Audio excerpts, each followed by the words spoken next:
it's all of it is there to teach us something grand and something delightful, and that helps us move to higher and more spiritual places. So the way that you eliminate adversity is literally to be thankful for it and to say thank you for everything that is showing up in my life.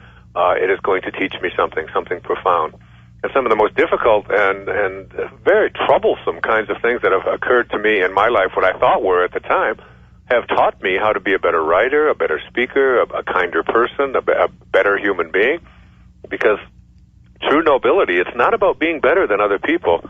It's about being better than you used to be. And the way that you get better at being than you used to be is by having these challenges show up and then transcending them and overcoming them.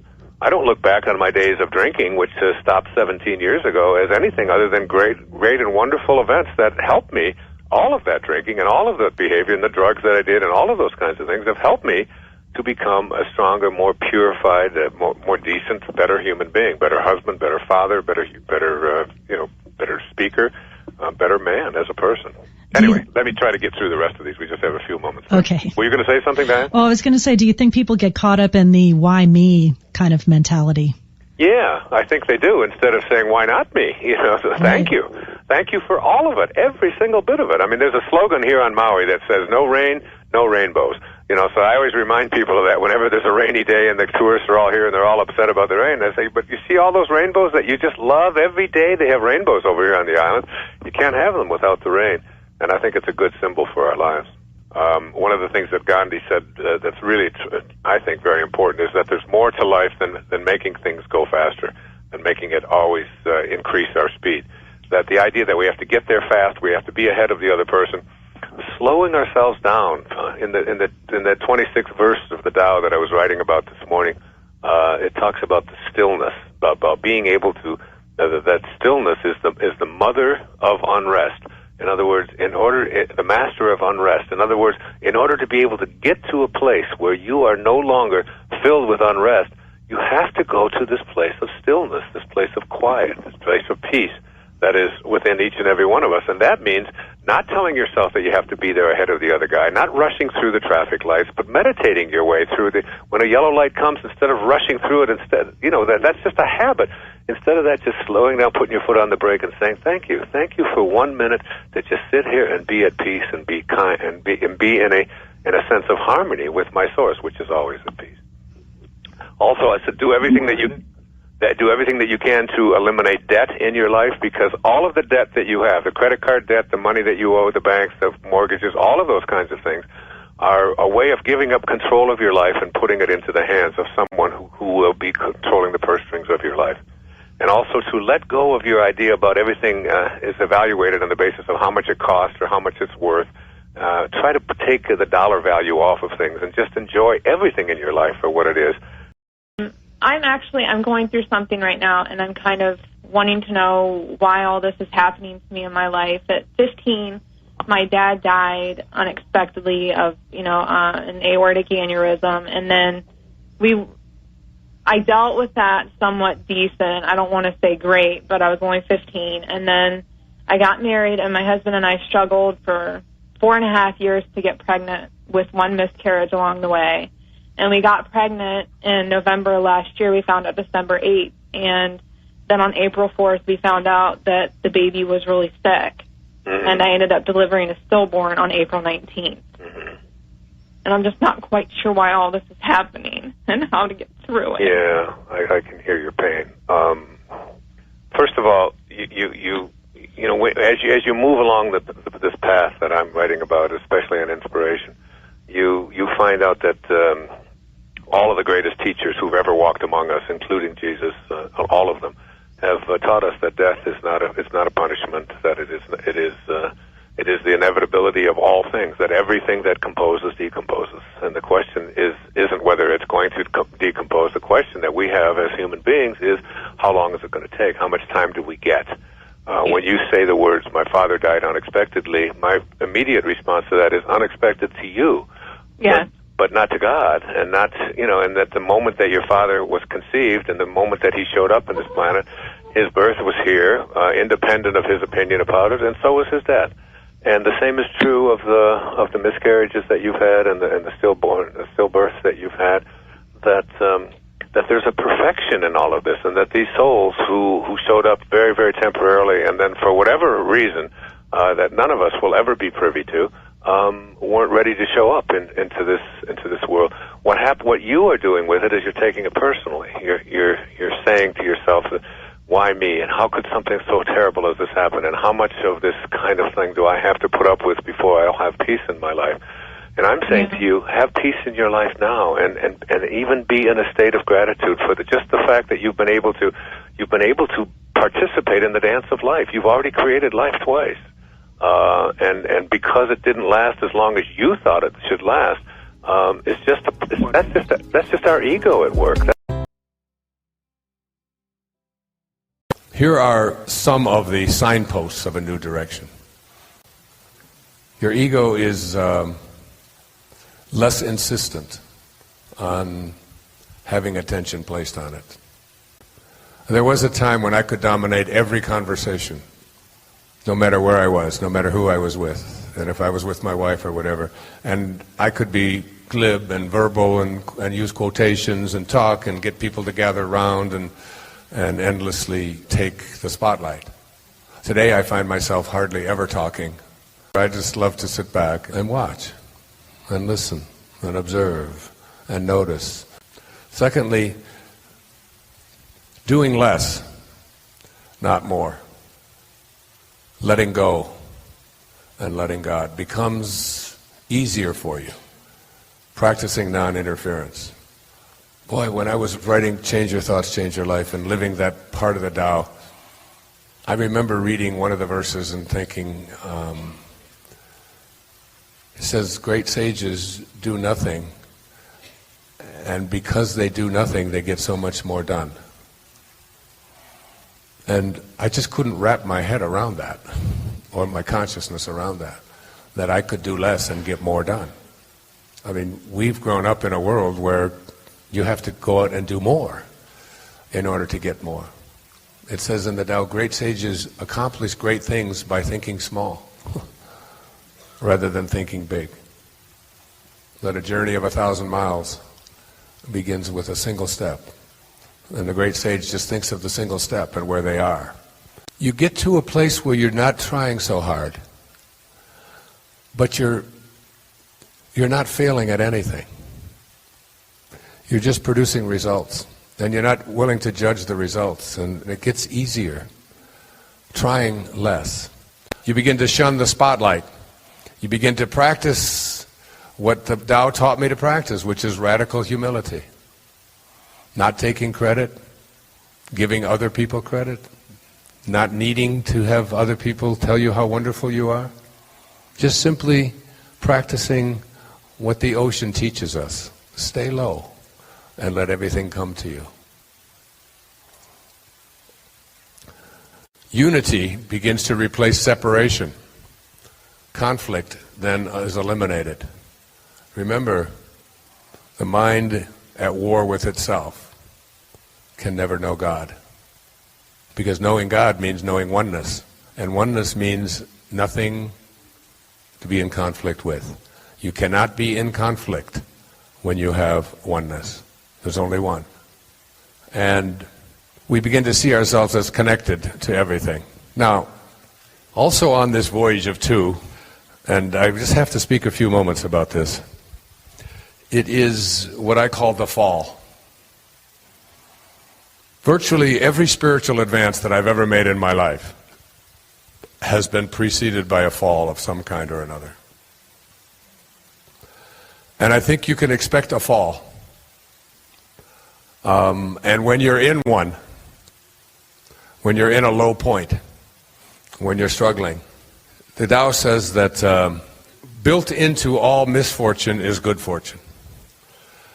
And built into all good fortune is misfortune. So that when you're in a place of misfortune, low, your relationship isn't working, the finances aren't coming, the news about your body, the medical diagnosis, things aren't the way you want them to be, all of the falls. Elizabeth Kubler-Ross had a wonderful quote. She said,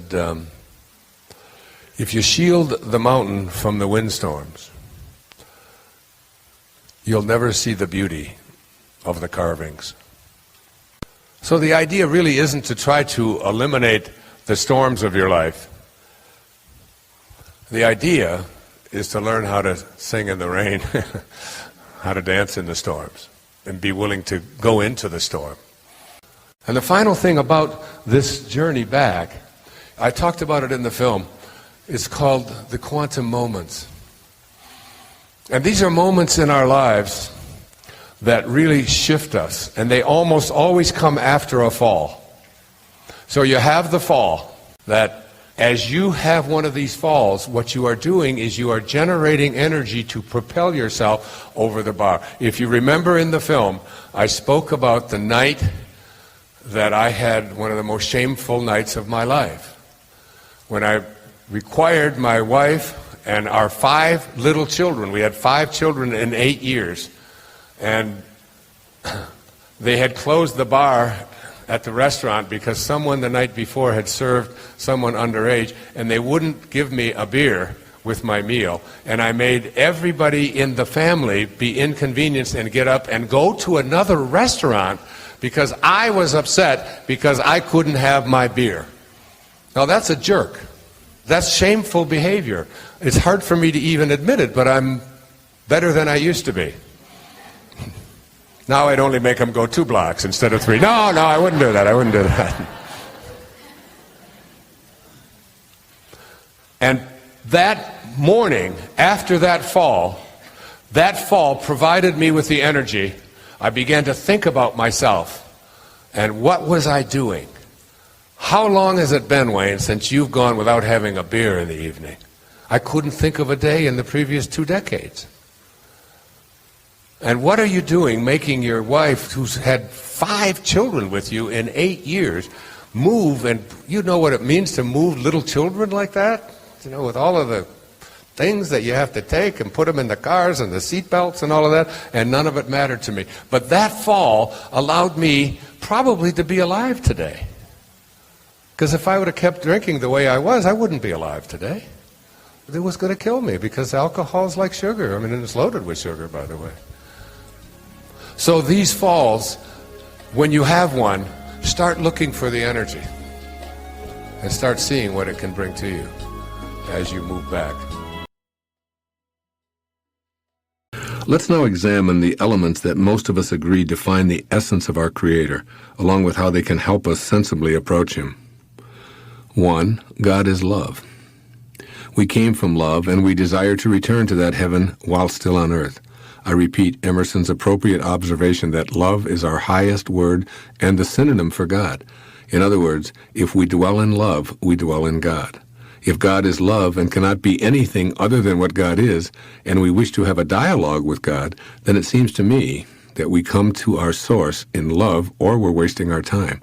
So in the private, quiet, prayerful moments of asking for God's help, don't ask Him to help defeat others in any way. Rather, pray, Dear God, make me an instrument of Thy love.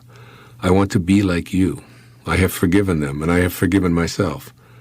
And remember that there can be no forgiveness without love. And without love, there can be no way of being heard by our source. 2. God is peace. One of the most quoted verses in the Old Testament, which may also be my favorite biblical offering, is this: Be still and know that I am God. So a corollary of this might then be agitated and turbulent, and you will never know God. Along with praying or communing with our source with peace in our heart, we must be still. This means taking time to get quiet before meditating, and also monitoring our breathing. As we exhale, we can train ourselves to let go of all of our non-peaceful thoughts. And as we inhale, we can breathe in spirit. We can keep reminding ourselves that all of the non-peace that's in the world is not of God. It's of ego. Then we can ask to be helped back to His peace. This approach will attract the assistance we're requesting.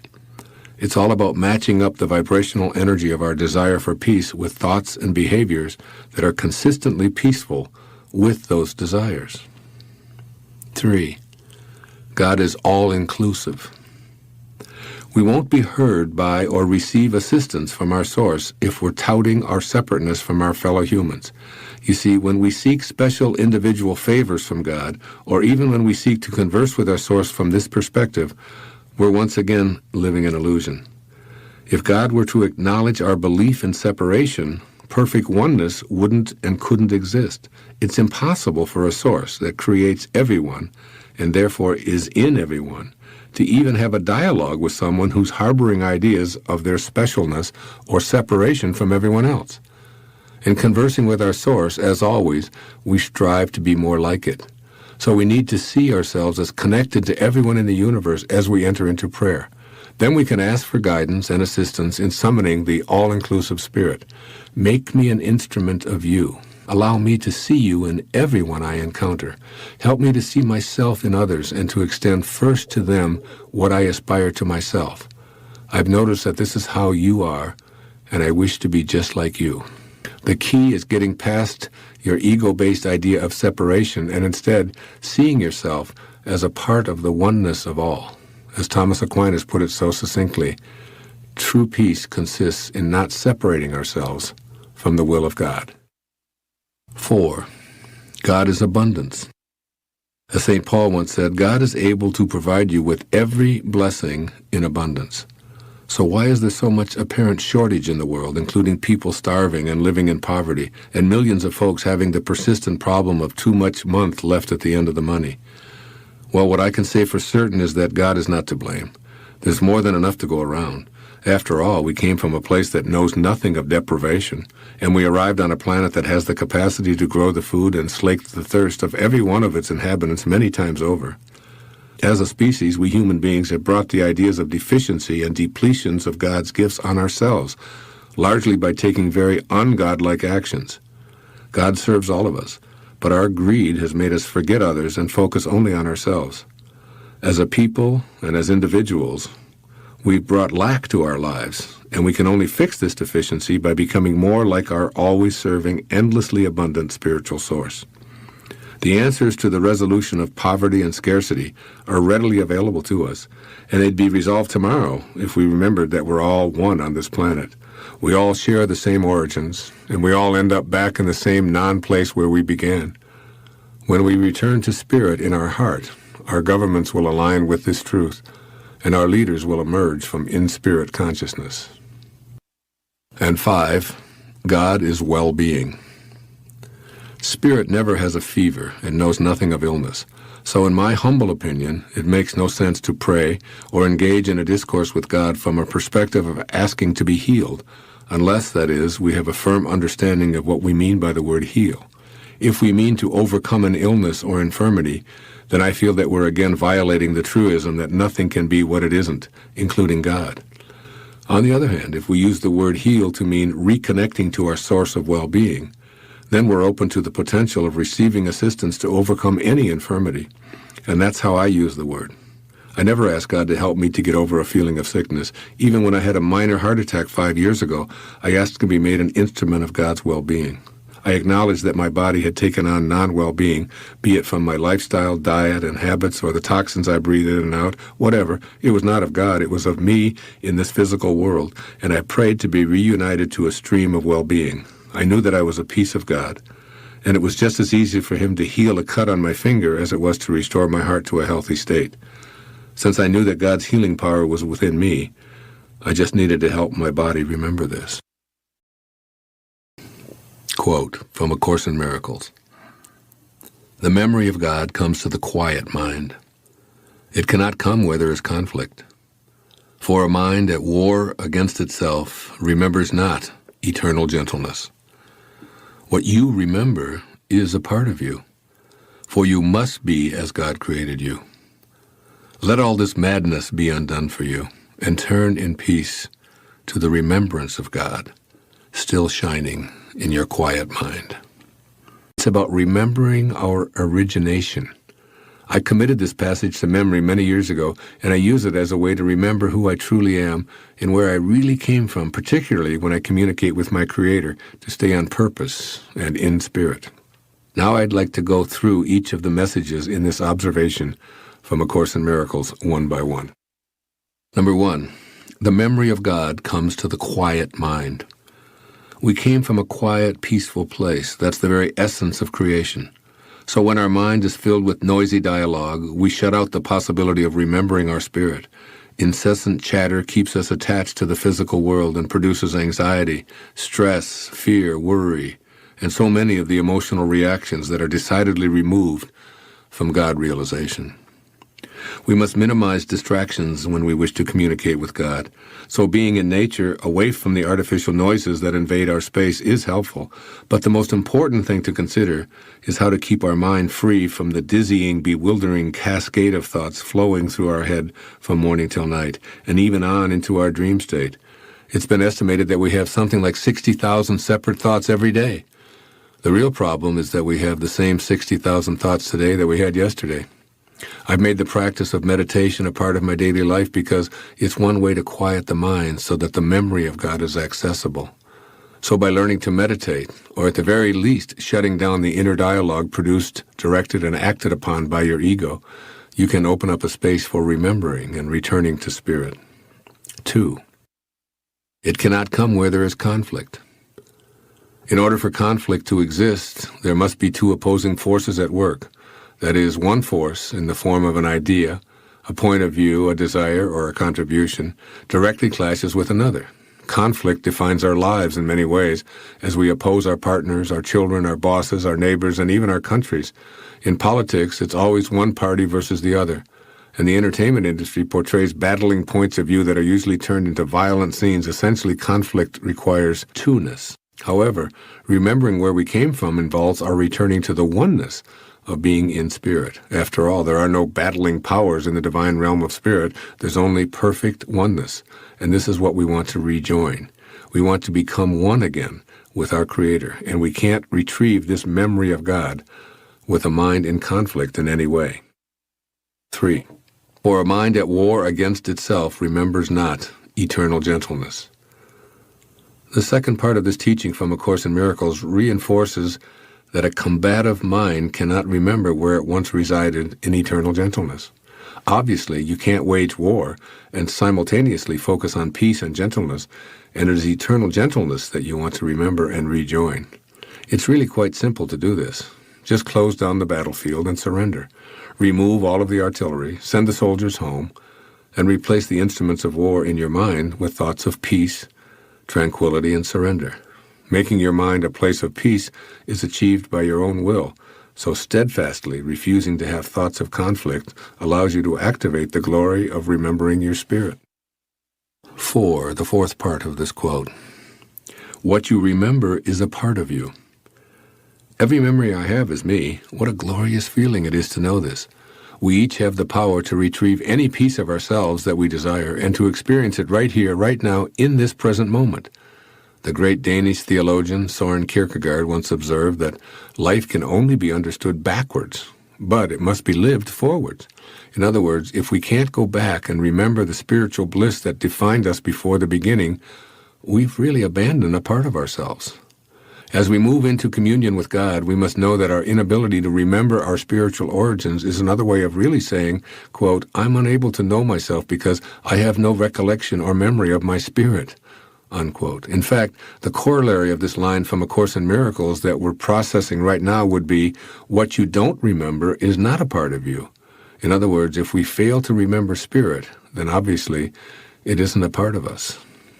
And 5, for you must be as God created you. As you communicate with your source of being, know that you're awakening a part of yourself that's just like God. In fact, you ought to try to approach communication with God by being as closely aligned to the way that you were created as possible. That is, by becoming a vibrational match to the all-loving Creator. Come to the quiet moments in consultation with God in love, in peace, and without judgment.